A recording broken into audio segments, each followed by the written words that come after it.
स्वागत, नमस्कार। आप देख रहे हैं खबर असरदार। आपके साथ मैं हूं ललित प्रजापति। बात सियासत की। लोकसभा के रण में अब दूसरे चरण की बारी है। कल 13 राज्यों की तकरीबन 88 सीटों पर वोटिंग होनी है। केरल की सभी 20 सीटों पर कल मतदान हो जाएगा। राहुल की भी सीट है उसमें। पहले दूसरे चरण में 89 सीटों पर वोटिंग होनी थी, लेकिन बैतूल के घटनाक्रम की वजह से जो बीएसपी के प्रत्याशी उनका निधन हुआ, अब यहां पर 7 मई को चुनाव होंगे।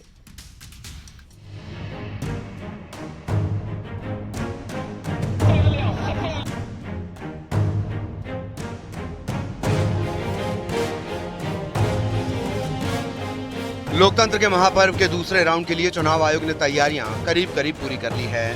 पोलिंग पार्टियां पोलिंग बूथ पर पहुंचने लगी हैं। उधर डोर टू डोर प्रत्याशियों का दौरा भी तेज हो गया है। चुनाव के दूसरे चरण में 13 राज्यों की कुल 88 सीटों पर वोटिंग होनी है। मसलन असम की 5, बिहार की 5, छत्तीसगढ़ की 3, जम्मू कश्मीर की 1, कर्नाटक की 14, मध्य प्रदेश की 6, राजस्थान की 13, महाराष्ट्र की 8, त्रिपुरा की 1, यूपी की 8, मणिपुर की 1 और पश्चिम बंगाल की 3 के साथ साथ केरल की सभी 20 सीटों पर वोट डाले जाएंगे। प्रत्याशियों की बात करें तो दूसरे चरण में कुल 1097 प्रत्याशी चुनावी मैदान में हैं। इसमें पुरुष प्रत्याशी हैं 1097, जबकि महिला प्रत्याशियों की संख्या 100 है। एक थर्ड जेंडर का प्रत्याशी भी मैदान में है। सीटों के लिहाज से 2019 के लोकसभा चुनाव में कांग्रेस को केरल में बड़ी कामयाबी मिली थी। यूडीएफ ने 20 में से 19 सीटों पर कब्जा किया था। जिन सीटों पर चुनाव होने हैं उनमें से मध्य प्रदेश की सभी 6 सीटों पर बीजेपी का कब्जा है। बिहार में 1 पर बीजेपी, 4 पर जेडीयू का कब्जा है। राजस्थान की सभी 13 सीटों पर बीजेपी काबिज है। त्रिपुरा की 1 सीट पर बीजेपी का कब्जा है। असम की 3 सीटों पर बीजेपी, 2 पर कांग्रेस जीती है। छत्तीसगढ़ की 3 सीटों पर बीजेपी का कब्जा है। जम्मू कश्मीर की 1 सीट पर बीजेपी, कर्नाटक की 9 सीटों पर बीजेपी, 3 पर कांग्रेस, 1 पर जेडीएस काबिज है। दूसरे चरण के दिग्गजों की बात करें तो मैदान में कई दिग्गज हैं। मसलन धारवाड़ से प्रहलाद जोशी, यूपी के मथुरा से हेमा मालिनी, राजस्थान की कोटा सीट से ओम बिरला, यूपी के मेरठ सीट से अभिनेता अरुण गोविल, जोधपुर से गजेंद्र शेखावत, अमरावती से नवनीत राणा, गौतम बुद्ध नगर से महेश शर्मा जैसे दिग्गज मैदान में हैं। इसके अलावा कांग्रेस के शशि थरूर और राहुल गांधी की सीटों पर भी वोटिंग दूसरे चरण में होगी। शशि थरूर तिरुवनंतपुरम, जबकि राहुल गांधी केरल के वायनाड से फिर से चुनावी मैदान में हैं। तो चुनावी रण का मैदान तैयार है। दिग्गजों ने अपना दम लगा दिया है और अब बारी जनता के पसंद की है, उनके मत की है। Bureau report, news 18। और लोकसभा के दूसरे चरण में मध्य प्रदेश की 6 सीट और छत्तीसगढ़ की 3 सीटों पर कल वोटिंग होनी है।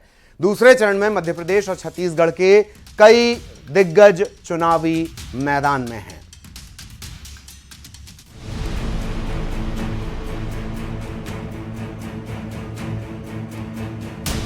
मध्य प्रदेश और छत्तीसगढ़ में दूसरे चरण के लोकसभा चुनाव के लिए कल वोटिंग होगी। मध्य प्रदेश की 6 सीटों पर वोटिंग के लिए मतदान दल करीब मतदान केंद्रों पर पहुंच चुके हैं। सुबह 7 बजे से शाम 6 बजे तक 6 सीटों पर वोटिंग होगी। एमपी में टीकमगढ़, दमोह, खजुराहो, सतना, रीवा और होशंगाबाद की सीटों पर कल चुनाव होना है। दिग्गजों की बात करें तो टीकमगढ़ से केंद्रीय मंत्री वीरेंद्र खटीक फिर से चुनावी मैदान में हैं। खटीक टीकमगढ़ से लगातार 3 बार से चुनाव जीत रहे हैं। उनके मुकाबले कांग्रेस ने पंकज अहिरवार को मैदान में उतारा है। वहीं खजुराहो से बीजेपी के प्रदेश अध्यक्ष वीडी शर्मा फिर से अपनी किस्मत आजमा रहे हैं। खजुराहो सीट पर एसपी प्रत्याशी के नामांकन रद्द होने के बाद इंडिया गठबंधन ने राजा भैया को समर्थन दिया है। वहीं छत्तीसगढ़ की बात करें तो यहाँ पर राजनांदगांव, महासमुंद और कांकेर में वोटिंग होगी। नक्सल प्रभावित इलाकों में सुरक्षा के कड़े इंतजाम किए गए हैं। साथ ही वोटिंग की टाइमिंग भी बदली गई है। 6 इलाकों में सुबह 7 बजे से दोपहर 3 बजे तक मतदान होगा। मसलन सुबह 7 से 3 बजे तक वोटिंग कांकेर, भानु प्रतापपुर, केशकाल, अंतागढ़ के अलावा राजनांदगांव के मोहला मानपुर और महासमुंद के बिंद्रा नवागढ़ में सुबह 7 बजे से 3 बजे तक वोटिंग चलेगी। बाकी के सभी मतदान केंद्रों पर सुबह 7 बजे से 6 बजे तक मतदान चलेगा। दिग्गजों की बात करें तो राजनांदगांव लोकसभा सीट पर कांग्रेस ने भूपेश बघेल को चुनावी मैदान में उतारकर मुकाबले को दिलचस्प बना दिया है। वहीं इस सीट पर बीजेपी ने संतोष पांडे पर फिर से भरोसा जताया है, जबकि महासमुंद सीट पर ताम्रध्वज साहू कांग्रेस की तरफ से चुनावी मैदान में ताल ठोक रहे हैं। बीजेपी ने यहां से महिला प्रत्याशी को टिकट दिया है। छत्तीसगढ़ और एमपी में पीएम मोदी से लेकर अमित शाह और जेपी नड्डा ने चुनाव में दम लगाया, जबकि कांग्रेस की तरफ से प्रियंका गांधी ने माहौल बनाने की कोशिश की। हालांकि प्रत्याशियों के अलावा स्टार प्रचारकों ने अपना काम कर दिया है, लेकिन अब बारी जनता जनार्दन की है। Bureau report, news 18।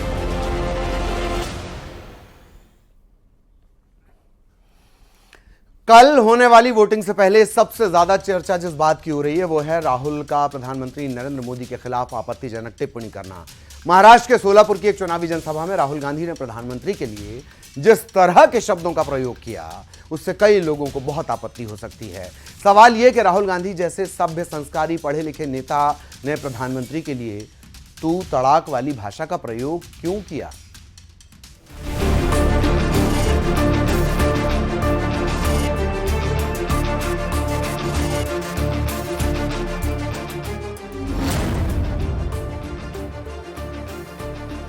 सावन के महीने में मटन बनाने का मौज ले रहे हैं।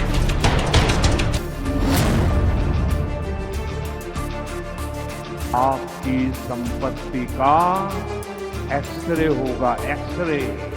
इनका मैनिफेस्टो पूरी तरह मुस्लिम लीग की सोच का ही प्रतिबिंब है। कल लोकसभा चुनाव के दूसरे चरण का रण है, जिसमें 13 राज्यों की 88 सीटों पर वोट डाले जाएंगे। पहले चरण में जहां मटन, मछली, मुगल जैसे मुद्दे सबसे अधिक चर्चा में थे, वहीं दूसरे चरण के चुनाव में बाजी पूरी तरह पलट चुकी है। इस चरण में सबसे अधिक चर्चा जिन मुद्दों की है उनमें संपत्ति के बंटवारे का मुद्दा, विरासत टैक्स और कर्नाटक में मुस्लिम आरक्षण का मुद्दा है। ऐसा माना जा रहा है कि इन्हीं मुद्दों पर दूसरे चरण में वोटर अपने वोट डालेंगे। पिछले 3 से 4 दिनों में किस तरह प्रधानमंत्री नरेंद्र मोदी ने चुनावी पिच पूरी तरह बदल दी है, उसकी एक तस्वीर देखिए। सोमवार को पीएम मोदी ने कांग्रेस के मैनिफेस्टो को लेकर सवाल उठाया। उन्होंने आरोप लगाया कि कांग्रेस पार्टी की सरकार आई तो महिलाओं के मंगलसूत्र भी नहीं बचेंगे। मंगलवार को पीएम मोदी ने राहुल गांधी के देश के एक्सरे और उनके आर्थिक सर्वे वाले बयान को निशाना बनाया। बुधवार को विरासत कर के मुद्दे पर सैम पित्रोदा के बयान को लेकर कांग्रेस पर हमला बोला और आज उन्होंने कर्नाटक में मुस्लिम आरक्षण के मुद्दे पर कांग्रेस पर जोरदार प्रहार किया। उन्होंने मैनिफेस्टो में तो लिखा है कि आपकी संपत्ति का सर्वे करेंगे। हमारी माताओं बहनों के पास जो स्त्री धन होता है, जो मंगलसूत्र होता है, उसका सर्वे करेंगे।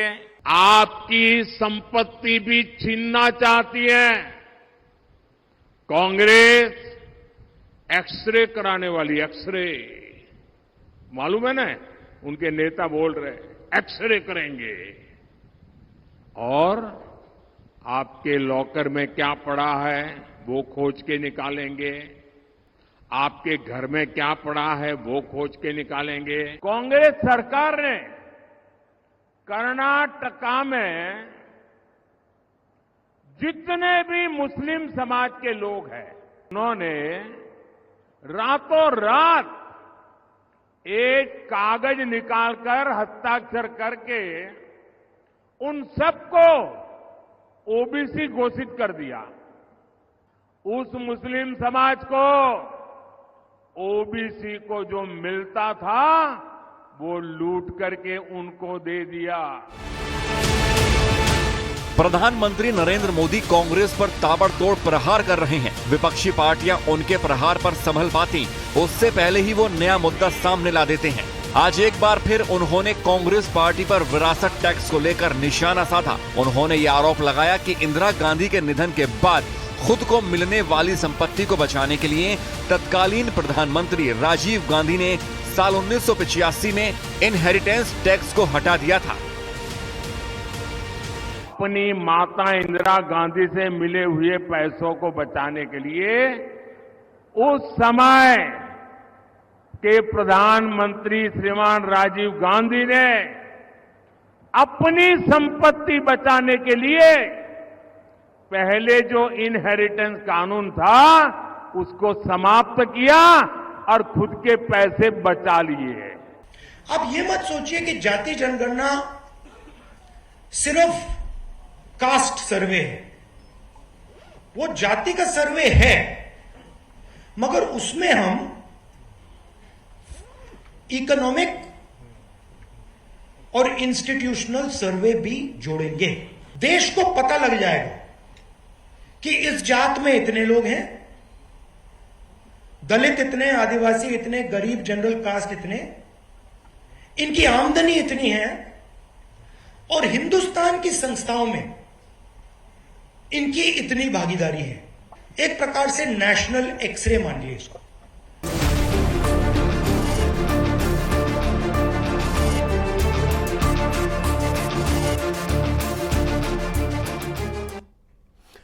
केरल की वायनाड सीट पर भी कल वोटिंग होनी है। इस बीच खबर यह भी है कि राहुल गांधी अमेठी से भी चुनाव लड़ सकते हैं। कहा यह जा रहा है कि केरल सीट पर इस बार मुकाबला त्रिकोणीय हो गया है। यही वजह है कि राहुल अमेठी से जल्द नॉमिनेशन फाइल कर सकते हैं, दाखिल कर सकते हैं।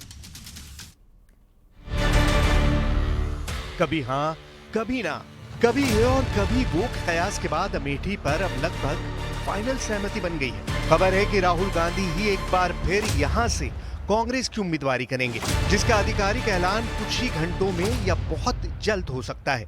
अमेठी में इस बार वो चुनाव जीतकर यहां से एमपी बनकर भारत के प्रधानमंत्री बनकर ये रिकॉर्ड बनाएंगे कि अमेठी में सबसे ज्यादा वोट से राहुल गांधी जी 2024 का चुनाव जीतेंगे। चुनाव की तारीखों के ऐलान के बाद से ही अमेठी कांग्रेस के लिए अबूझ पहेली बनी है। कौन लड़ेगा, इसको लेकर कोई बोलने को तैयार नहीं। राहुल गांधी कह रहे हैं कि पार्टी को फैसला करना है तो पार्टी अध्यक्ष ने निर्णय लेने की जिम्मेदारी राहुल को दे रखी है। देखिए, अमेठी की बात कांग्रेस का डिसीजन है। जो भी मुझे ऑर्डर मिलेगा मैं वो करूंगा। सीईसी मीटिंग हमारी पार्टी में सीईसी मीटिंग्स में ये डिसीजन लिए जाते हैं। पार्टी और राहुल के इस खेल में नए खिलाड़ी ने भी दस्तक दी। अमेठी में कभी राहुल के पोस्टर लगे तो कभी रॉबर्ट वाड्रा के पोस्टर लगाए गए और कई बार तो रॉबर्ट वाड्रा खुद आगे बढ़ते दिखाई दिए। कंफ्यूजन इतना कि सीट पर लड़ रही बीजेपी उम्मीदवार स्मृति ईरानी को भी नहीं पता कि आखिर उनकी लड़ाई किस उम्मीदवार से है। यही वजह है कि वो कभी राहुल तो कभी रॉबर्ट पर निशाना साध रही है। वो चाहते हैं कि गांधी परिवार का कोई भी सदस्य वापस आए। कांग्रेस के कार्यकर्ता रॉबर्ट जी को मांग रहे हैं, जीजा जी को मांग रहे हैं, पहले साले साहब को मांग रहे थे। उनका है जीजा हो या साला, अमेठी में हर वोटर है मोदी का मतवाला। अब सवाल यह है कि क्या अमेठी से उम्मीदवार के ऐलान में देरी कांग्रेस की स्ट्रैटेजी है या अब राहुल का नाम आगे लाने के पीछे कोई डर है। सवाल इसलिए है कि जिस वायनाड से राहुल गांधी ने पिछली बार 4.5 लाख से अधिक वोटों से जीत दर्ज की थी, उस राहुल को दूसरी सीट क्यों तलाशनी पड़ रही है? क्या इसकी वजह यह है कि राहुल गांधी का वायनाड से पक्की जीत का भरोसा डगमगा गया है?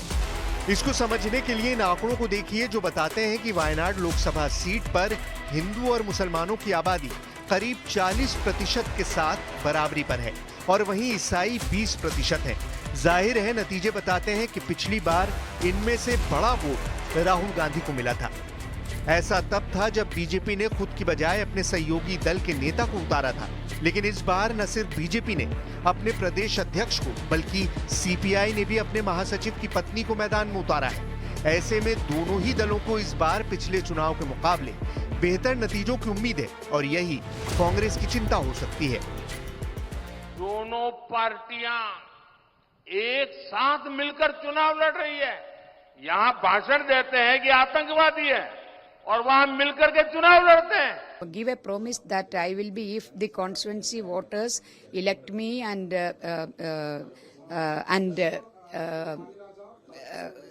support me, I will be with them in their all their situation. Amethi को नया विकल्प चुनना कांग्रेस की मजबूरी और रणनीति दोनों माना जा सकता है। संभव है कि कांग्रेस राहुल की उम्मीदवारी के जरिए अमेठी से भाग जाने वाला टैग हटाना चाहती हो, वो भी तब जबकि सोनिया गांधी पहले ही रायबरेली छोड़ चुकी हैं। साथ ही उनका प्लान इस एक सीट के जरिए पूरे उत्तर प्रदेश में कांग्रेस और गठबंधन के लिए बढ़त बनाने की कोशिश हो सकता है। सब आएंगे अब तो महफिल यूपी में ही सही नहीं, और इसलिए भी कि देखो ना बीजेपी वालों की भाषा क्या है। ये भाषा इसलिए है क्योंकि इन्होंने अपने कारोबारियों की मदद की। जब से इलेक्टोरल बॉन्ड की बात आई है, बीजेपी का बैंड बज गया। अखिलेश यादव ना करते चुनावी मैदान में उतर गए। इसके बाद कन्नौज का मुकाबला काफी दिलचस्प हो चुका है, क्योंकि जो चैलेंज मौजूदा सांसद सुब्रत पाठक ने अखिलेश यादव को दिया था वो अब कबूल हो चुका है और शुरू हो चुकी है कन्नौज में भारत बनाम पाकिस्तान का मुकाबला। वैसे इस लड़ाई को यह नाम हमने नहीं है बल्कि खुद सुब्रत पाठक ने दिया है।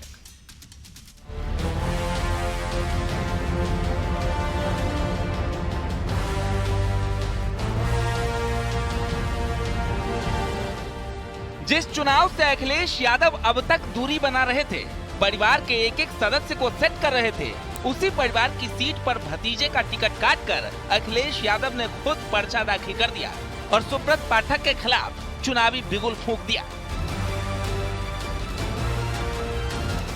नामांकन की ये दो तस्वीरें सबसे रोचक और सबसे खास है, क्योंकि जिस सीट पर 2019 में सुब्रत पाठक ने डिंपल यादव को पटखनी दी थी, उस सीट पर खुद अखिलेश यादव ने नामांकन के बाद जीत का दावा कर दिया है। और इसी दावे वादों के बीच कन्नौज की लड़ाई अब भारत पाकिस्तान पर आ चुकी है, क्योंकि अखिलेश के नामांकन के बाद बीजेपी से कन्नौज के प्रत्याशी सुब्रत पाठक ने कहा, जब तेज प्रताप थे तो मुकाबला भारत वर्सेस नेपाल का था, अब जब अखिलेश है तो मुकाबला भारत वर्सेस पाकिस्तान का है।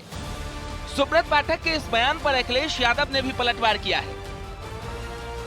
चुनाव है उसी प्रकार से अगर यहाँ पर अखिलेश जी किसी को भेजा ही था तेज प्रताप को, समझ में आ गया उनको, हमने पहले ही कहा था, लेकिन उनका घमंड था नहीं, किसी को भेज देंगे कन्नौज जीत जाएगा। तो अगर तेज प्रताप के साथ ये मैच होता तो मैच भारत और नेपाल की क्रिकेट टीम के जैसा होता, लेकिन अब मैच भारत और पाकिस्तान के जैसा होगा और जीतना भारत को ही है, कोई भी वर्ल्ड कप हो। सांसद सुब्रत पाठक का बयान आया है भारत और पाकिस्तान का मैच होगा, आप चुनाव में आए तब। देखो पत्रकार भाइयों, न वो बॉल फेंक पाएंगे न बैट घुमा पाएंगे। अगर पहली बॉल पे छक्का न मारा तो हम समाजवादी लोग नहीं हैं, और 6 की 6 बॉलों पे छक्का मारेंगे। दरअसल कन्नौज की सीट पहले अखिलेश यादव ने अपने भतीजे तेज प्रताप यादव के नाम की थी, लेकिन जब सुब्रत पाठक ने अखिलेश यादव को चुनाव लड़ने का चैलेंज दिया तो अखिलेश भी मैदान में उतर गए, जिसके बाद यहाँ का मुकाबला और दिलचस्प हो चुका है। सुब्रत पाठक ने कहा भारत पाकिस्तान का मुकाबला होने वाला है, तो अखिलेश ने कहा हम मुकाबले के लिए तैयार हैं। सुब्रत पाठक ने कहा अखिलेश यादव डर गए हैं, तो अखिलेश ने कहा हम हर बॉल पर छक्का मारेंगे। जब सुब्रत पाठक ने कहा अखिलेश की हार तय है, तो सपा अध्यक्ष ने कहा चुनाव के बाद पता चलेगा। हालांकि अखिलेश यादव के चुनाव लड़ने पर बीजेपी के तमाम नेता निशाना साध रहे हैं, तो चाचा शिवपाल यादव अखिलेश के समर्थन में पलटवार कर रहे हैं। हम लोग तो यही मान रहे थे कि श्री अखिलेश यादव जी ही कन्नौज से लड़ेंगे। अब जरा चुनाव में मजा आएगा, अब कमल खिलाने में मजा आएगा, भाजपा को जिताने में मजा आएगा और श्री अखिलेश यादव जी को हराने में मजा आएगा। 2019 का चुनाव श्री अखिलेश यादव जी स्वयं प्रत्याशी जरूर नहीं थे, लेकिन उनकी पत्नी जब प्रत्याशी के रूप में लड़ती हैं तो वह नहीं लड़ती हैं, श्री अखिलेश यादव जी ही लड़ते हैं। तो देखिए अखिलेश यादव वहाँ से कई बार जीत चुके हैं, डिंपल भी कई बार जीत चुकी है और फिर अखिलेश यादव जीतेंगे। और देखिए इनका तो वहाँ कोई नाम भी नहीं ले रहा है सुब्रत पाठक का, और ये तो इनकी इतनी हवा खराब है, तो ये तो देख लेना सुब्रत पाठक कहीं टिकेंगे भी। यानी अब उत्तर प्रदेश की एकमात्र सीट कन्नौज पर सबकी नजर टिक गई है, क्योंकि इस लड़ाई को नाम भारत बनाम पाकिस्तान का दे दिया गया है। अब इस मुकाबले में किसकी जीत किसकी हार होगी, इसके लिए इंतजार 4 जून तक करना पड़ेगा। Bureau report, news 18।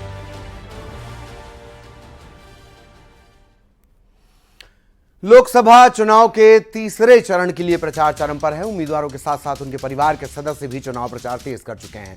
इसी कड़ी में राजगढ़ लोकसभा सीट से कांग्रेस उम्मीदवार दिग्विजय सिंह की पत्नी अमृता सिंह जनसंपर्क पर निकली। इस दौरान आगर मालवा जिले के पीलवास गांव में अमृता सिंह ने महिलाओं के साथ मंगल गीत गाए।